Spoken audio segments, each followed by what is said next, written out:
भोजराज कंस क्या करता है, मैया देवकी को रथ पे बिठा दिया और महलों से उस पार छोड़ने के लिए जिस समय चला है उसी समय आकाशवाणी हुई। आकाशवाणी हुई, मैया देवकी रथ पर सवार हैं, भोजराज कंस आज सारथी बना है और माता देवकी को भेजने के लिए चला है। मेरे भाई हुआ क्या कि रथ में देवकी जा रही थी और पीछे एक रिसाला था और रथ के पीछे वह कंसराज वसुदेव कुमार का साला था।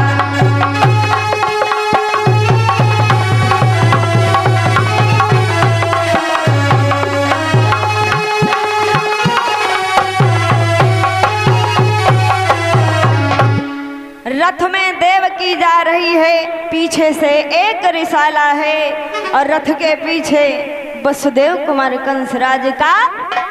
आज भैया जब पहुंचाने के लिए उस ओर निकले उसी समय आकाशवाणी हुई।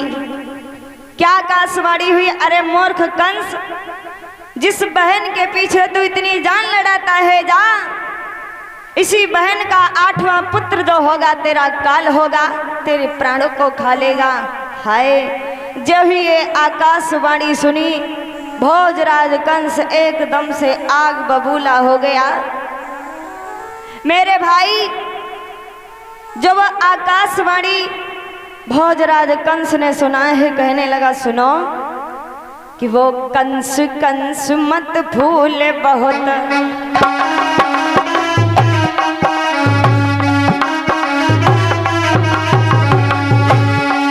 वो कंस कंस मत भूल बहुत, यह फूल फूल कुमलाएगा।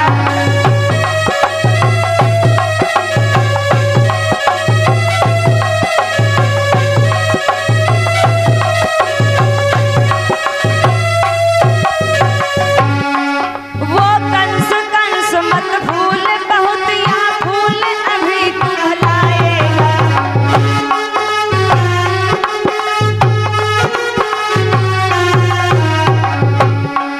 विश्वास रहे बस यही भूल जाई तुझे भूल मिला।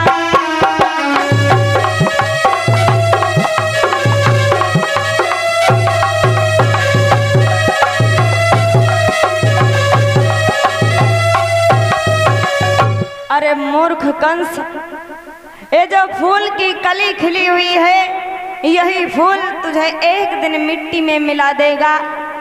जब ये आकाशवाणी सुनी सारी सभा में सन्नाटा छा गया। भोजराज कंस ने क्या किया, मैया देवकी की केसों को पकड़ा और रथ से नीचे गिरा दिया। जब रथ से नीचे गिरा दिया, वसुदेव जी आज रथ से नीचे जब उतरे, कहने लगे भैया पहले ये बताओ, सबसे पहले तो तुमने हमसे संबंध जोड़ा, अपनी बहन का विवाह किया है, लेकिन अब अपने हाथों से इस अपनी बहना को मारने के लिए जा रहे हो। भला ये कहाँ का विधान है? अरे तुम तो भोजराज कंस हो, राजा हो, और तुम्हें अबलाओं पर हाथ उठाते अच्छा नहीं लगता। महाराज, इस सब मैं क्या देख रहा हूँ? क्यों अपनी बहन को मारने के लिए जा रहे हो? भोजराज कंस कहने लगा, अरे मूर्ख, तूने अभी जो आकाशवाणी हुई तूने नहीं सुना कि इसके 8वें गर्भ का जो पुत्र होगा मेरा काल होगा? वसुदेव जी कहने लगे भैया तुम मुझे मार दे लेकिन देवकी को छोड़ दे।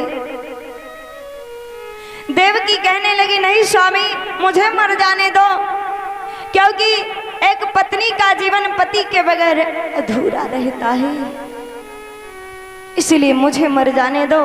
मैं इस संसार में अब जीना नहीं चाहती हूँ। और सच ही भैया बताया गया है कि पति तन मन धन पति श्रृंगारा, पति तन मन धन पति श्रृंगारा।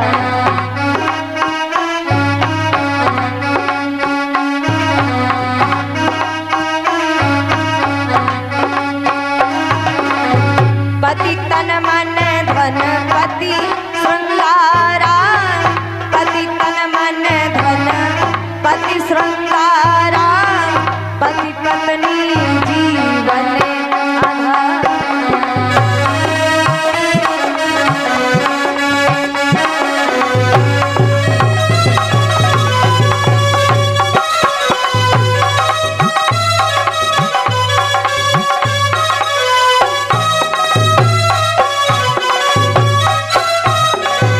पति तन मन धन पति श्रृंगारा पति पत्नी जीवने। स्वामी हमें मर जाने दो। आज भैया भोजराज कंस कहने लगा हट जाओ मेरी नजरों के सामने, मैं इसी वक्त इसे मार दूंगा। माता देवकी कहने लगी भैया मुझे मार दे। वसुदेव कहने लगे इसे छोड़ दो, मुझे मार दो। आज माता देवकी कहने लगी महाराज आप नहीं जानते कि पत्नी वाही बड़ भागन है।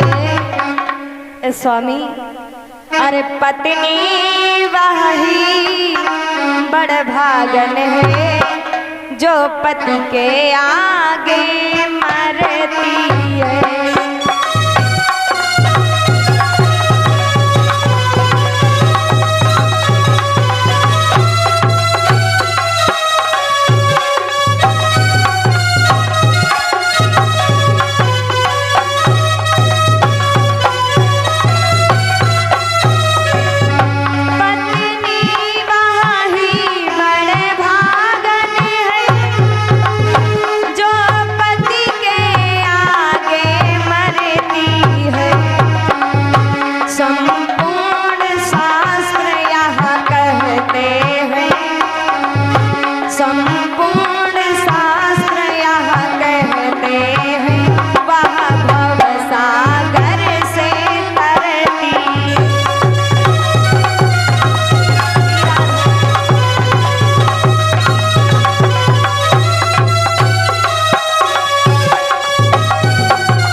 इसलिए स्वामी हमें मार दो, मैं जीवित नहीं रहना चाहती। वसुदेव जी कंसराज से कहने लगे भैया क्या एक बात आप हमारी मानने के लिए तैयार होंगे? कौन सी बात? अगर 8वें पुत्र की बात है तो आप मेरी पत्नी को छोड़ दो और समय आने पर जब इसके गर्भ से 8वां पुत्र जन्म लेगा हम आपको दे देंगे। मैं सौगंध देवकी की खाता हूँ और तुम्हारी कसम खाता हूँ भैया इस प्रण से कभी हटूंगा नहीं। वसुदेव जी ने जवाब दिया है सुनो मेरे भाई कि तुमको सौगंध हमारी है और कसम तुम्हें है मैया की। अब बतला दो तुम ऐसे क्षण में क्या करी रहे भैया।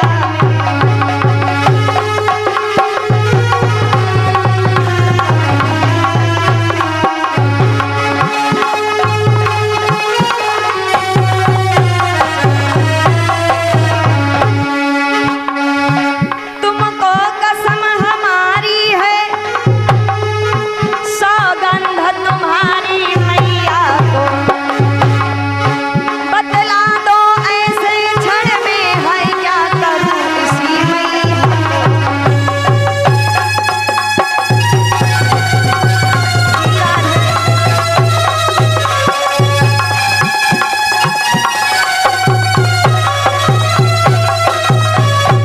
महाराज मेरी पत्नी को छोड़ दो, देव की कसम जिस समय इसके गर्भ से 8वें पुत्र का जन्म होगा मैं आपको दे दूंगा। अगर 8वां नहीं आप जब सब चाहोगे सब आपके चरणों में अर्पण कर दूंगा, लेकिन इसे मत मारो। भोजराज कंस कहने लगा अरे मूर्ख राजा तू क्या जानता है कि मैं अपनी पत्नी अपनी बहन को इस तरह से मार दूंगा। अरे जितना मैं प्रेम करता हूं अपनी बहन से उतना कोई नहीं करता होगा, लेकिन मेरा एक कारण है। मेरे से ऐसे कोई कह रहा है कि तुझे इसी वक्त इसका तूफान खा लेगा। आज भैया महाराज भोजराज कंस ने क्या किया, माता देवकी और वसुदेव जी के हाथों में हथकड़ियां पांव में बेड़ियां डलवा करके कारागार में बंद कर दिया। जब कारागार में बंद कर दिया, माता रोते हुए कहने लगी, भैया क्या यही दिन देखना था? महाराज उग्रसेन ने लाख बार समझाया भोजराज कंस को, लेकिन भोजराज कंस नहीं माना। राजा उग्रसेन कहने लगे, भैया किसी राजा का ये कर्तव्य नहीं बनता है कि अपनी प्रजा को कष्ट दे, दुख दे।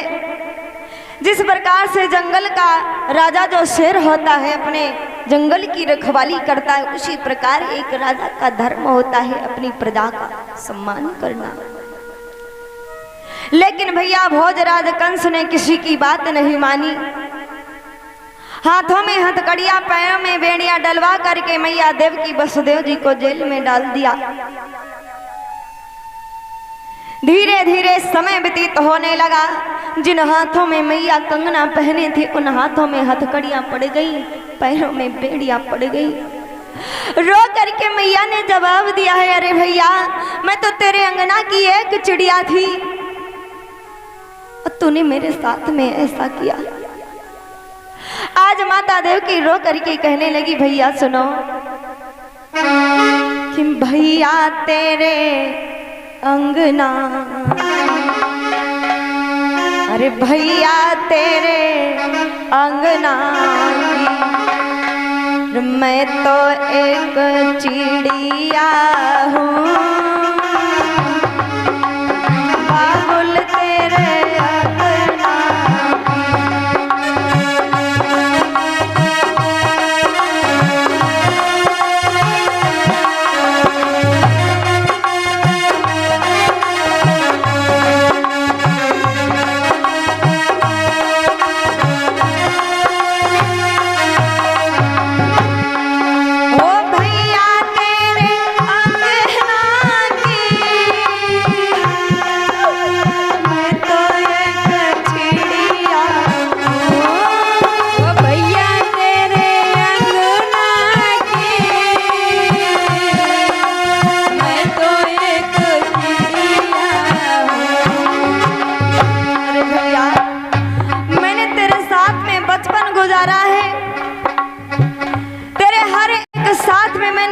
दिया हर एक दुख सुख में, आज तूने मुझे जेल में डाल दिया। रो करके मैया कहने लगी, भैया तुझे ऐसा नहीं करना था।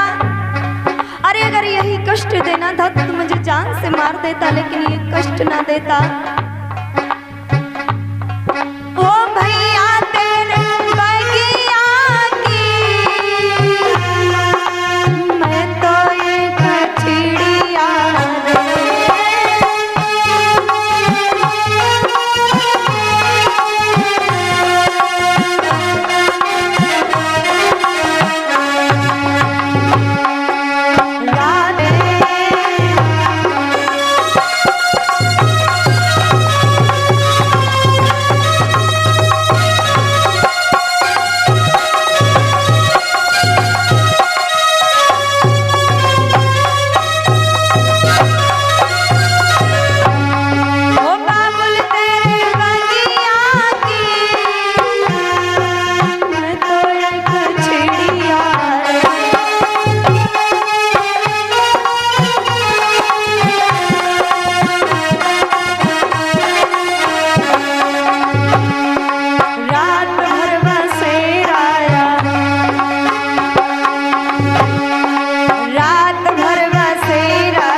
सोले भक्त सल भगवान की। अरे भैया तूने मुझे इतने बड़े कष्ट दिए, मैं तो तेरे मुझे उड़ जाने देता। जिन हाथों में मैया ने कंगना बांधा था, उन हाथों में हथकड़ियों को डाल दिया और कारागृह में बंद कर दिया। महाराज उग्रसेन ने जब समझ आया तो उनका राज मुकुट उतार करके अपने सिर पर रख लेता है। ऐलान कर दिया कि आज से इस नगरिया का मैं राजा हूँ। अब भैया धीरे धीरे भोजराज कंस के उपद्रव बढ़ने लगे।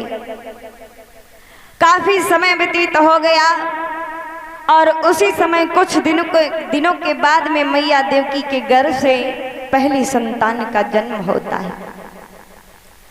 जब पहली संतान का जन्म हुआ तो वसुदेव जी ने कहा, देवकी इतना मोह न लाओ, ये बच्चा हमें दे दो और मैं अपने बचनों को नहीं टाल सकता, जा करके भोजराज कंस के पास में ले जाऊंगा। माता रो करके कहने लगी, महाराज मानती हूँ आपने वचन दिया है, लेकिन इस तरह से मेरे भैया को छीन रहे हो। अरे आपको नहीं पता कि माँ की ममता क्या होती है। किसी मैया के सामने अगर उसका पुत्र मारा जाए तो उस मैया के दिल से पूछो क्या बीतती है। माता रो करके कहने लगी, महाराज मैं अपने बच्चे को नहीं दे सकती। समझाते हुए वसुदेव जी कहने लगे, देवकी मैं अपने बचनों की लाज रखूंगा। मैया के गोदी से भैया को लेकर के भोजराज कंस के पास में पहुंच गए वसुदेव जी। कहने लगे, महाराज ये मेरी पहली संतान रही। भोजराज कंस ने अपने हाथों में लिया और जो ही शिला पर पटकना चाहा है तो भोजराज कंस ने विचार किया, मेरा काल तो 8वां पुत्र है, ये तो पहला ही इसने क्या बिगाड़ा है मेरा। जाओ मैं इसे माफ करता हूं, ले जाओ इसका पालन पोषण करो। वसुदेव जी भैया को लेकर के जिस समय आई, नारद बाबा सारा दृश्य देख रहे थे। विचार करने लगे, अगर इसी प्रकार से ये कंस सभी बच्चों को छोड़ता गया और 8वें पुत्र की तलाश में रहा तो जल्दी से इसके पाप का घड़ा नहीं भरेगा। नारद बाबा श्रीमन नारायण नारायण करते हुए आए। कहने लगे, महाराज तुमने बहुत बड़ा गलत किया। अरे आप नहीं जानते जब पहली संतान को तुमने छोड़ दिया, हो सकता है यही तुम्हारा काल हो जाए। नारद बाबा लाख बार समझाते हैं। आज भोजराज कंस ने क्या किया, पहली संतान को ला करके पत्थर पर पटक दिया। धीरे धीरे 6 संतान हो गई। इसी प्रकार से मैया देवकी के जब 7वें गर्भ की बारी आई तब परमात्मा ने विचार किया, दिन पर दिन बढ़ते जा रहे हैं इसके पाप, अगर हम जल्दी से नहीं गए तो दुनिया में और भी आतंक मच जाएगा। भैया 7वीं संतान भगवान ने क्या किया, मैया रोहिणी के उदर में डाल दिया। अब धीरे धीरे जब समय व्यतीत हुआ तो माता देवकी के गर्भ में जिस समय 8वें संतान की बारी आई है मेरे प्यारे, उस कारागृह में माता भगवान का ध्यान कर रही है और कहने लगी, प्रभु मेरी नैया को पार लगाना। अरे आई जइयो